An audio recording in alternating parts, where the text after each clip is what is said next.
My boss told the CEO in French, train this new employee, then we'll fire her, but they forgot one thing. I sat across from Derek Langston in his sleek, overpolished office, the kind that tried too hard to scream power. He leaned back in his leather chair, a smug smile tugging at the corners of his mouth as if he had been rehearsing this moment for weeks. "We're restructuring," he said, voice smooth like he was doing me a favor. "Unfortunately, your role won't exist after the end of next month." Hello. Thanks for watching and being part of this journey. If you enjoy stories like this, please like, comment, and subscribe. Your support means the world. Now let's dive into the story. I kept my face neutral, nodding once. "I see." He smiled wider, mistaking my composure for surrender. "But before you go," he added, lacing his fingers over his chest, "you'll need to train your replacement. She starts tomorrow, Sophie Grant. I'm sure you'll be professional about it." Sophie, of course, came from one of our biggest competitors. On paper, a power move. In reality, a disaster waiting to happen. But Derek didn't know that yet. He also didn't know that the company he was so confidently mismanaging didn't belong to him anymore. "My name is Elise Carter." I should have said it out loud, but instead, I smiled politely. "Of course, I'll make sure she learns everything she needs to know." He gave me a little nod, completely unaware that the person he thought he was firing had, 3 months ago, quietly purchased controlling interest in the company through a holding firm he had never heard of, EC Holdings. He never even thought to ask what the E&C stood for, Elise Catherine Carter. I walked out of his office without a word, heels clicking against the cold tile floor. Inside, I was burning, not with anger, but clarity. I had worked here for 12 years, started as an associate nobody noticed, worked late nights nobody thanked me for, built campaigns that won awards Derek claimed credit for. But I had been paying attention all this time. More than that, I had been preparing. The real story started years ago, long before Derek took over, when his father, Charles Langston, ran this place with vision and fairness. Charles had seen something in me back when I was just a quiet strategist with too many ideas and not enough confidence. He taught me how to turn both into power. He believed in potential. Derek, in appearances. And now he thought he was getting rid of me. As I reached my office, I passed the framed photo of Charles and me from the company's 20th anniversary. He had given me my first leadership role that day. He told me, "Success is not a title, Elise. It's what you do when no one sees you working." Well, no one had seen me buying up shares. No one had seen me build EC Holdings. No one had seen the hours I spent with lawyers and financial advisors, quietly, carefully becoming the real owner of Langston Strategies. Derek thought he was in control, but tomorrow morning, the board would meet, and he would learn the truth. I wasn't being dismissed, I was just getting started. As I walked back to my office, the hum of the hallway felt distant, muffled under the weight of everything I had held in for years. I kept my expression steady, nodding politely to the junior associates who still thought I was just the head of marketing, just another employee being pushed out by Derek Langston. 12 years ago, when I first stepped into Langston Strategies, I was a fresh hire. Elise Carter, marketing associate, eager and invisible. Back then, the company was run by Derek's father, Charles Langston. He was stern but fair, a man who believed success was built, not inherited. He noticed what others didn't, including me. He challenged me early, throwing complex projects my way and expecting me to swim. I did, worked harder than anyone, staying long after others left, learning every piece of this business: sales funnels, client behavior, product development, investor psychology. Charles pushed me, but he also protected me. He saw talent, not gender. Value, not title. When he promoted me to director, he pulled me aside and said, "You've got something most people never figure out: quiet strength. Don't let anyone talk you out of it." I never forgot that. But 3 years ago, Charles died suddenly. A stroke, no warning, just gone.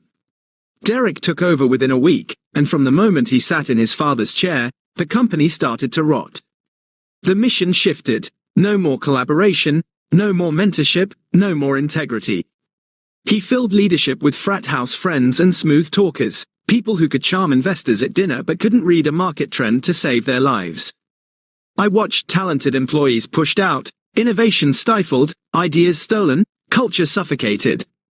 Everything Charles had built, everything I had helped grow, was being gutted. I could have left. I almost did. But one night, I stayed late, staring at the framed photo of Charles on my shelf, and something in me snapped. I didn't want a new job, I wanted my company back. So I started small. I opened a private account, bought a few shares, quietly, patiently. At first, it was just a way to feel like I still had some control. But then I noticed something. Other investors were pulling out.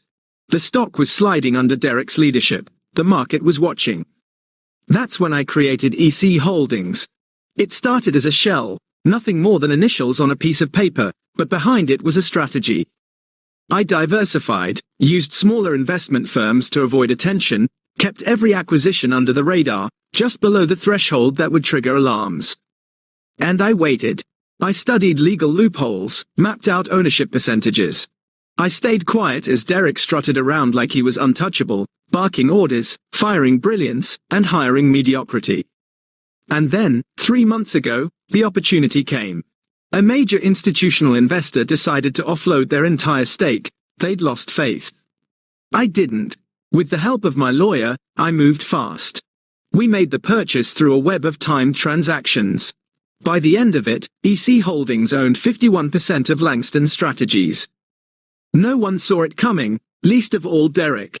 And now he thought he had fired me. I arrived early the next morning, just like I always did. The office was still quiet, the kind of silence that hums with potential. I passed the receptionist, who looked up and whispered, "She's already here." Of course she was. Sophie Grant stood in the lobby, all sharp angles and designer confidence, scrolling through her phone like she owned the place. Her suit was crisp, expensive, but too flashy, corporate theater more than leadership. She looked up and smiled in that rehearsed, dismissive way people use when they think they've already won. "Elise Carter," I said warmly, extending my hand. "Welcome to Langston Strategies." She shook it without much interest, her eyes already scanning the office behind me. "Thanks. Derek's told me all about the changes coming. It's exciting. Exciting, right?" I said, turning toward my office. "Let's get started. I'll be walking you through our current campaigns and client strategies." I could practically hear her heels clicking out their own drumbeat of ego behind me. Once inside, I pulled up a few key projects, ones I knew backward, had built from scratch. As I explained our client retention strategies, she cut me off with a smirk. "These are a little dated, don't you think? In my experience, acquisition is far more aggressive and effective. Retention's nice, but it's not where the power is." I tilted my head slightly, as if considering her input. Aggressive acquisition works, sure, until your churn rate spikes and no one trusts your brand. She waved her hand dismissively, like I had just recited a bedtime story. "We'll be repositioning that whole angle. Derek wants something bolder.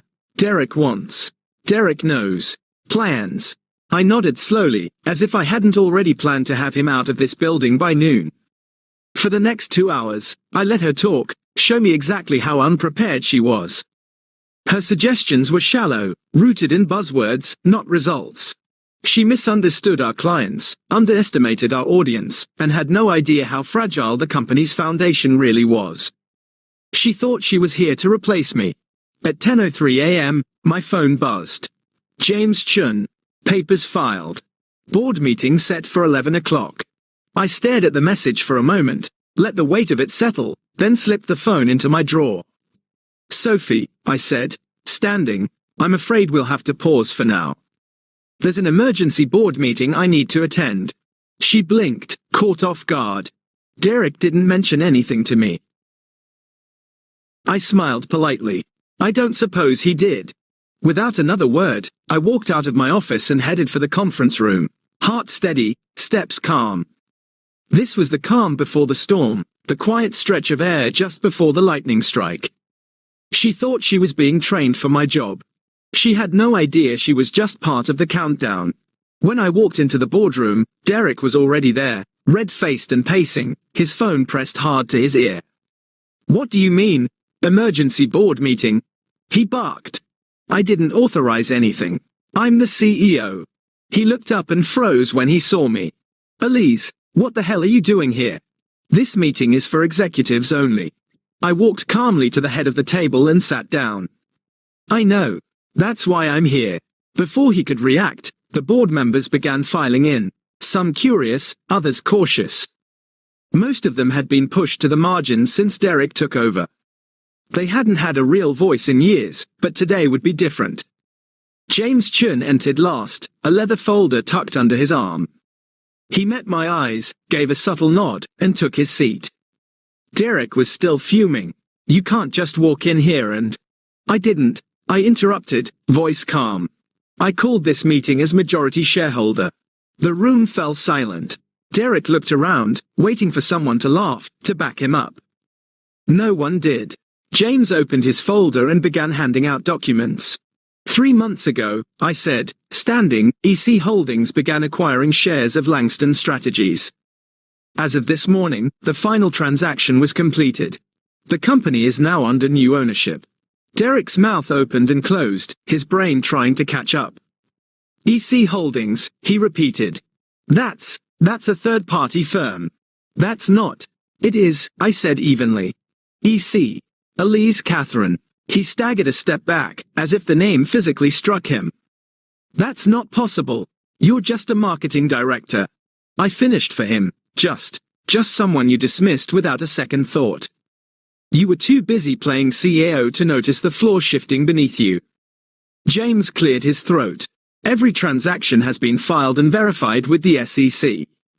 Ms. Carter now holds 51% of the company's shares. Derek turned pale. You think you can just take this from me? No, I said. I didn't take it. I earned it. You inherited something you never understood, and then you tore it apart. I reached into my bag and pulled out a framed photo, Charles Langston and me, standing side by side at the company's 20th anniversary. I placed it at the center of the table. He built this place with vision, integrity. I was proud to stand beside him, and I won't let his legacy rot under your ego. Derek lunged forward, slamming his hand on the table. I built this company back from nothing. I gave it edge, made it aggressive. You made it hollow, I said, locking eyes with him. And now it's time for leadership to return, someone who actually cares about what we're building. Janet Liu, one of the longest-serving board members, stood up. I moved to vote on new leadership. I second, came another voice. Within minutes, the vote was unanimous. Derek Langston was no longer CEO. Security was called. He screamed about lawsuits, about betrayal, but I just stood there, watching the future take shape. Derek didn't go quietly. Security stepped in as he shouted across the boardroom, his face twisted with rage. You won't get away with this, Elise. This is a hostile takeover. I'll have you in court. James remained composed, arms crossed. You're welcome to try, but everything is legally airtight. I've made sure of it. I watched as Derek was escorted from the building that had once belonged to his father, a man of vision, dignity, and principle. Derek had inherited the office but never the values. As the elevator doors closed behind him, the silence that followed felt like a weight lifted from the entire company. Later that afternoon, Sophie knocked on my office door, her smile much smaller than yesterday. Do you have a moment? Of course, I said, motioning her in. She sat across from me, visibly uncomfortable. I've had a chance to think about things. I know Derek brought me in for a certain direction, and with the changes happening, I believe it's best I explore other opportunities. I nodded. I agree. This role requires more than buzzwords and bravado. It requires someone who understands people, not just numbers. She gave a curt nod and left without further protest.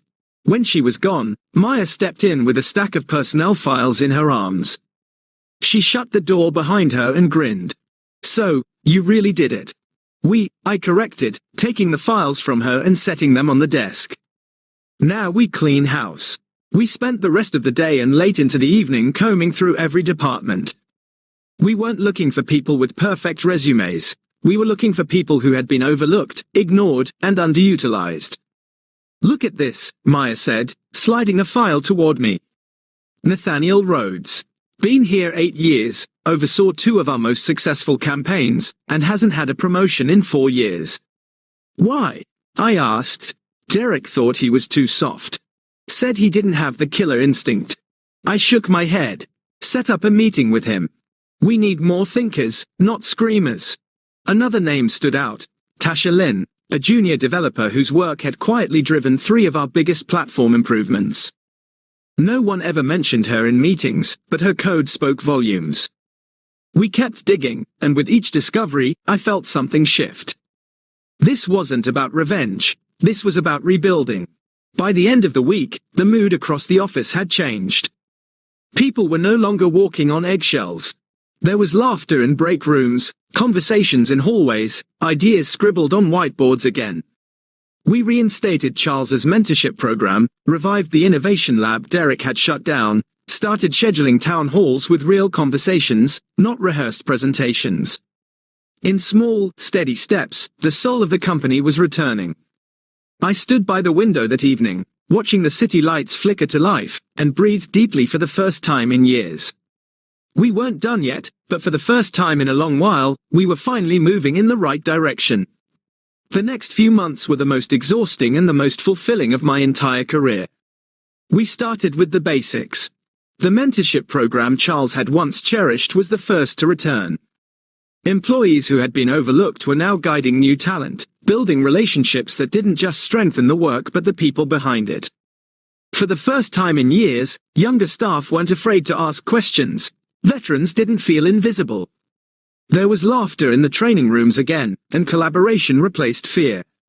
We reopened the innovation lab, dusty and unused since Derek shut it down to cut costs. Within weeks, it was buzzing, literally.